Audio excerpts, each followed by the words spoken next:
Hello, this is Carla Cross. This is video number 4 in my series, Top Tips for Trainers. This 5-part video series will show you creative teaching techniques to increase learning and audience engagements. Now, why did I do this? Well, as I've been teaching instructor development workshop for many, many years in the state of Washington to accredit real estate professionals to teach real estate approved courses, what I am teaching instructor development all through the United States too. What I've found is it's one thing to show people how to do these things in a 2-day workshop, but it's an entirely different thing for them to go home and then try to take their courses and put some of these techniques in. So what I've done is take these techniques one at a time and create a video series for you. So I hope this helps you break up those boring lectures, and I mean me too, and add some effective training techniques. So video 4 then is how to use role play in your workshop. Now, first of all, as I've already taught you, the first thing you always do is to define your terms. So I don't want you to ever use a term in your teaching that you don't define, or a concept. So what is role play? Well, in role play, the student actually plays the role of whoever it is, or whatever it is. They may play the role of an agent. They may play the role of a trainer. In your situation, who's your end user? That is who is going to be the role play starring role. Now, we have the other roles in role play, don't we? If we have an agent, we're going to have the agent perhaps presenting something to a seller or buyer. That's another role.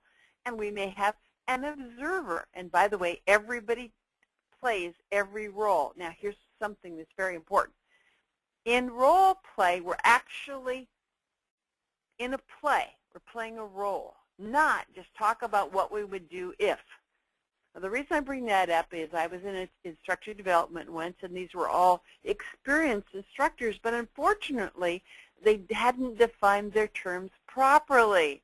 And one of them said, well, I have them role play. And the leading instructor said, I was the instructor, I was a student, and the instructor said, so what do you do? Well, she says, I have them talk about, no. In a role play, they're going to play roles. That's why it's called role play. So role play should answer the question, what do I want students to be able to do by the end of this workshop? This is one of your skill learning objectives. So one learning objective would be, as a result of this workshop, participants will be able to ask behavioral predictor questions. Now, I do this when I'm teaching managers how to ask effective recruiting, or selecting questions. And what the best type of question is, I call the behavioral predictor. So what do you imagine to be a role play to test whether participants can actually do this skill? Well, of course, you're going to have a manager in a situation with an agent, and the manager is going to create a behavioral predictor question based on certain needs that I showed already the manager he needed to discover his needs.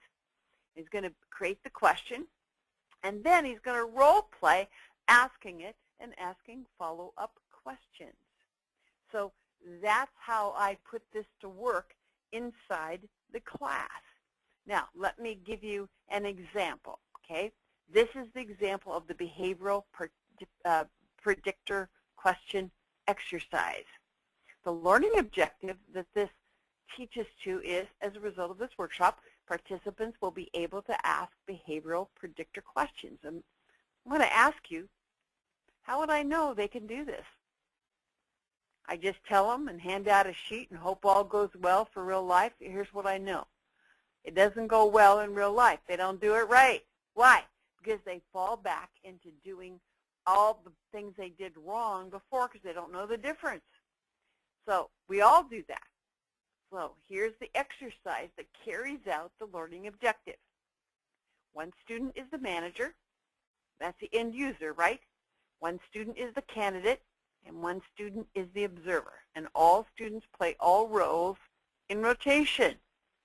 Why an observer? Because there's always somebody that says, well, I just learned by watching. Well, good for you. You get to watch first, but you got to play, because by the time you go third, you're going to blow everybody away. You're going to be the best.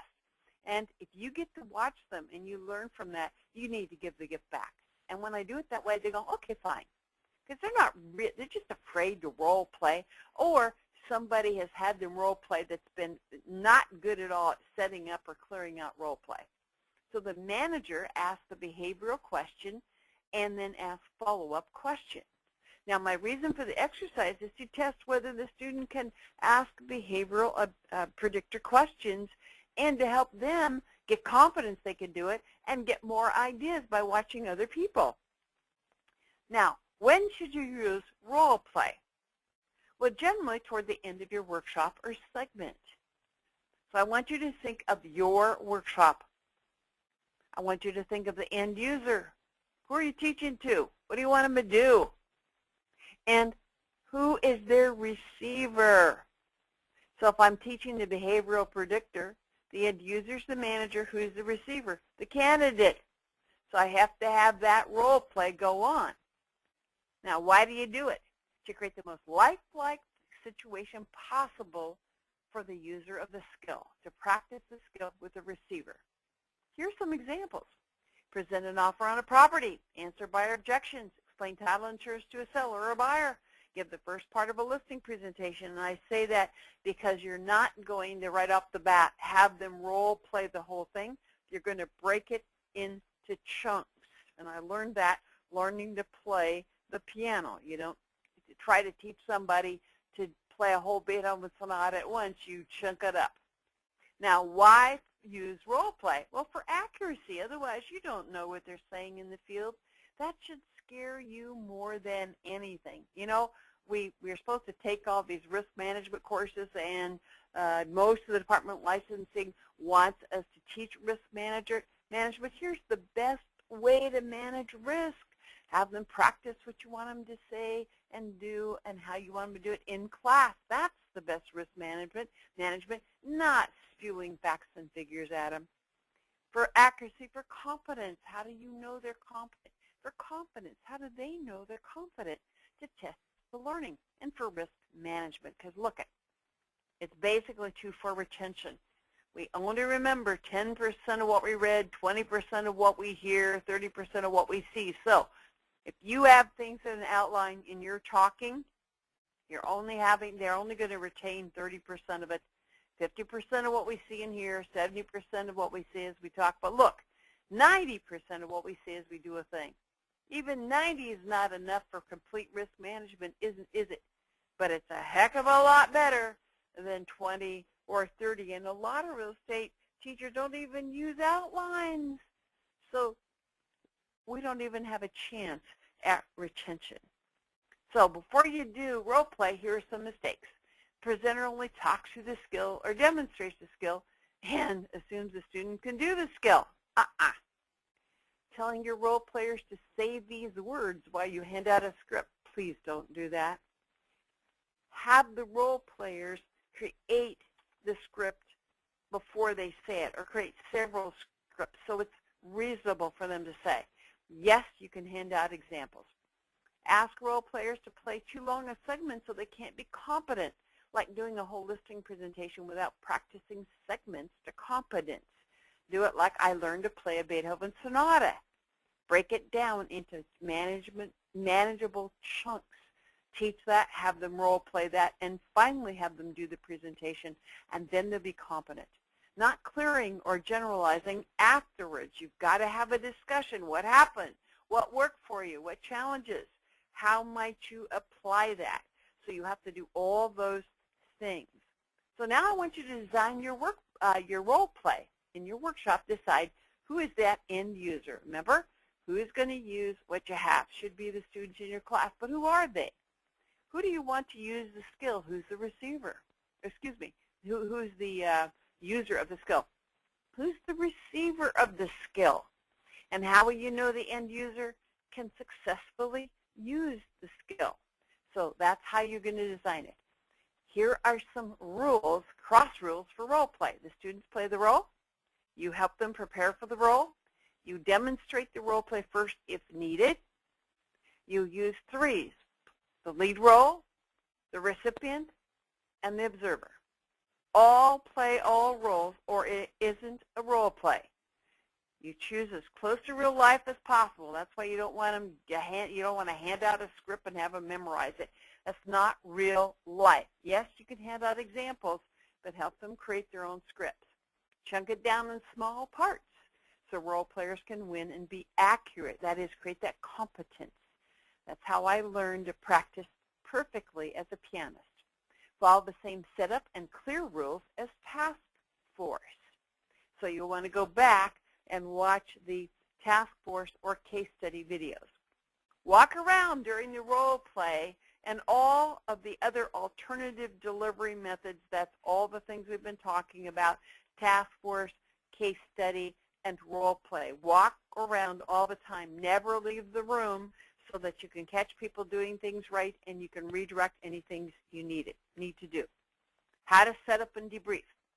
Write the role play instructions in the outline and the PowerPoint, just like you're doing task force and case study. Tell players the time frames. Tell players when to change roles. Teach players how to coach, who goes first, how to give positive feedback, and how to do one redirect. There's lots more information about this in my Instructor Development and Train the Trainer courses, and also in the Complete Real Estate Trainer's Guide.